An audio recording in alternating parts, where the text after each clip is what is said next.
क्या आपने कभी बह रही जहाज़ों को पहाड़ के ऊपर चढ़ते हुए देखा है? क्या ऐसा मुमकिन हो सकता है कि जो शिप्स समंदर में चलने के लिए बनाई गई हो, वो शॉर्टकट्स मारने के लिए किसी पहाड़ पर चढ़े और फिर दूसरे साइड पर समंदर में जाके लैंड करे? सुनने में तो शायद ही इम्पॉसिबल लगता हो, लेकिन असल में ये मुमकिन भी है और हकीकत में ऐसा होता भी है। एक्सप्लेनेशन मैनिया की और एक वीडियो में आपका स्वागत है। दोस्तों, दुनिया भर में 80% माल परिवहन का काम समुद्र के रास्तों से होता है। ऐसा इसीलिए है कि समुद्री परिवहन सबसे कम खर्चीला है। हवाई रास्तों से सबसे कम समय में सामान भेजा जा सकता है, लेकिन ये सबसे ज़्यादा खर्चीला होता है। रेल के माध्यम से सामान परिवहन भी काफ़ी महंगा साबित होता है। इसीलिए लंबी दूरी तक बड़ी मात्रा में सामान भेजने के लिए हमें हमेशा ही समुद्री परिवहन सबसे पहला पसंदीदा रहा है। विश्व अर्थव्यवस्था बहुत हद तक जहाज़ों के जरिए माल भेजने पर निर्भर है। पूरी विश्व के व्यापार के लिए समुद्री परिवहन बहुत ज़रूरी है। इलेक्ट्रॉनिक सामानों के साथ साथ ऐसी हर वस्तु जिनके बिना आज हम नहीं रह सकते, ये सब सामान समुद्री रास्तों से ही हमारे पास पहुंचती है। बाज़ारों तक चीज़ें कम खर्चों के साथ साथ समय पे पहुँचे, ये तभी मुमकिन है जब सफ़र का रास्ता छोटा हो। दोस्तों, करीब 160 साल पहले तक चाइना से निकलने वाले जहाज़ों को यूरोप तक पहुंचने के लिए साउथ चाइना सी से होते हुए बे ऑफ बंगाल, फिर इंडियन ओशन से होते हुए मादागास्कर और ये पूरा कॉन्टिनेंट बाईपास करके यूरोप तक पहुंचना पड़ता था। ये पूरा रास्ता 24,000 किलोमीटर लंबा था और इसमें वक्त और पैसा दोनों ही ज़्यादा लगता था। ये रास्ते को कम करने के लिए जहाज़ों के पास दूसरा ऑप्शन भी था, लेकिन वो रास्ता ईस्ट चाइना सी से होता हुआ रसिया को बाईपास करके ईस्ट साइबेरियन सी से गुजरता था। दोनों रास्ते की अगर तुलना किया जाए तो ये रास्ता पूरा 11,000 किलोमीटर छोटा था, लेकिन उसके बावजूद भी सभी जहाज़ें ईस्ट चाइना सी का रास्ता इस्तेमाल नहीं करती थी। इस रास्ते का ये प्रॉब्लम था कि साल के कई महीने इस समंदर में बर्फ़ जमी हुई रहती थी और बर्फ़ की चट्टानें ऐसी चीज़ें होती है कि हर जहाज़ इसको अवॉइड करके चलती है।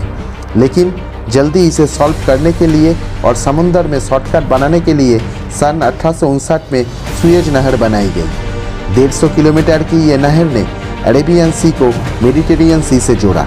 इसके वजह से 24,000 किलोमीटर का रास्ता सिर्फ 13,000 किलोमीटर में पूरा किया जा सकता था।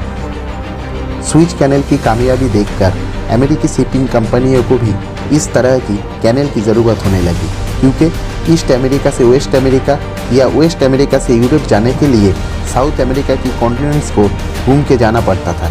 इसीलिए नॉर्थ अमेरिका और साउथ अमेरिका को जोड़ने वाला वो जगह जहाँ पैनामा मौजूद है, यह भी एक कैनल बनाने का फैसला किया गया, जिसको आज पूरी दुनिया पैनामा कैनल के नाम से जानती है। ये काम इतना आसान नहीं था। कैनल बनाने के लिए घने जंगलों से भरे बड़े बड़े पहाड़ को काटकर रास्ता बनाना था। 14 साल की कड़ी मेहनत के बाद जब इसमें कोई सफलता ना मिली, तब इसे छोड़ दिया गया। इस दौरान कंस्ट्रक्शन में लगे 21,000 से अधिक श्रमिक बीमारी के कारण और लैंडस्लाइड के वजह से मारे गए। इस समय तक अमेरिका एक बड़ी आर्थिक ताकत बनकर उभरने लगा था। ऐसे में उसने सोचा कि अगर उसके पश्चिमी और पूर्वी हिस्से को जोड़ने के लिए कोई छोटा सामुद्रिक रास्ता तैयार कर लिया जाए तो ये उसके आर्थिक शक्ति को और रफ्तार देगी। इसकी असीम संभावनाओं को देखते हुए अमेरिका ने फ्रांसीसी द्वारा छोड़ा गया पैनामा कैनल प्रोजेक्ट को फिर से चालू करने का फैसला किया। साथ में उसकी ये भी इच्छा थी कि सामरिक महत्व का ये मार्ग उसके नियंत्रण में रहे। इसके लिए उसने पनामा को कोलंबिया से अलग एक स्वतंत्र देश बनाने में मदद करने के लिए एक सैन्य कार्रवाई किया। अमेरिका ने दोबारा पैनामा कैनल को बनाने का काम 1904 में शुरू किया।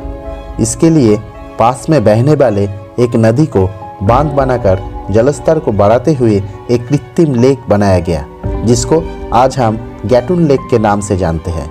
इस लेक के एक हिस्से से कैनल खोदकर अटलांटिक ओशन तक लाया गया, जबकि दूसरा हिस्सा पैसिफिक ओशन में पहुंचाया गया। लेकिन सबसे बड़ा दिक्कत अभी भी बाकी था, क्योंकि ये कृत्रिम लेक पहाड़ के ऊपर बनाया गया था। इसी वजह से ये सी लेवल से 85 फीट ऊंची थी। यानी अटलांटिक और पैसिफिक ओशन से जहाज़ों को इस लेक तक पहुंचाने के लिए 85 फीट की ऊंचाई तक चढ़ाना बहुत ज़रूरी था। अब आप सोच रहे होंगे ये कैसे पॉसिबल है, कोई जहाज़ कैसे 85 फीट ऊपर तक चढ़ जाएगी। लेकिन ये सच है कि जहाज़ों को 85 फीट ऊपर तक चढ़ाया जाता था और उतारा भी जाता था। इस काम को अंजाम देने के लिए लॉक्स का इस्तेमाल किया गया, जिसको वाटर स्टेयर्स भी कहा जा सकता है। इसके लिए 3 गेट का इस्तेमाल किया गया। जब पहला गेट खुलता है तो जहाज़ पहला चेंबर के अंदर एंट्री करता है। इसके बाद पहला गेट को बंद किया जाता है और दूसरे चेंबर से पानी छोड़ा जाता है। इससे दोनों चेंबर की वाटर लेवल बराबर हो जाता है और जहाज़ दूसरे चेंबर में एंट्री लेता है। अब दूसरे गेट को बंद किया जाता है और तीसरी गेट को खोल दिया जाता है। इससे जहाज़ तीसरे चेंबर में एंट्री लेता है। ऐसे ही वाटर लेवलिंग करवा के जहाज़ गाटून लेक के पानी का लेवल में एंट्री कर जाता है।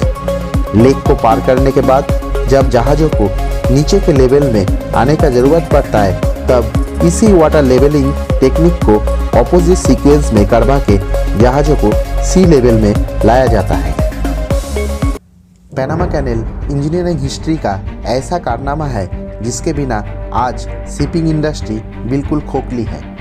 इसके ज़रिए ना सिर्फ वेस्टर्न यूएस पोर्ट्स यूरोप के करीब हो जाती है, बल्कि ईस्ट यूएस पोर्ट्स भी एशिया के करीब हो जाती है।